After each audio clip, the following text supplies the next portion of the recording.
Mapagpalang araw para sa lahat. Ako nga pala si Captain Lowell D. Bagaypo, Infantry Philippine Army. A proud member of Officer Candidate Course Class 50 2018, Emancipator, na proud member of 25th Infantry Fireball Battalion dito sa area ng Davao de Oro.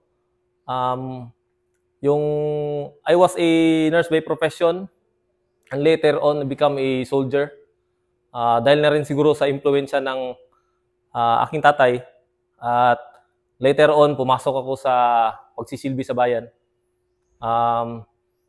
Proud ako na dahil sa collaboration ng community, LGU at mga mentors ko, naging maayos yung takbo ng karir ko at nakatanggap ako ng several awards including yung Gold Cross. At I was also awarded as a Best Junior Officer ng 1001st Pag-asa Brigade.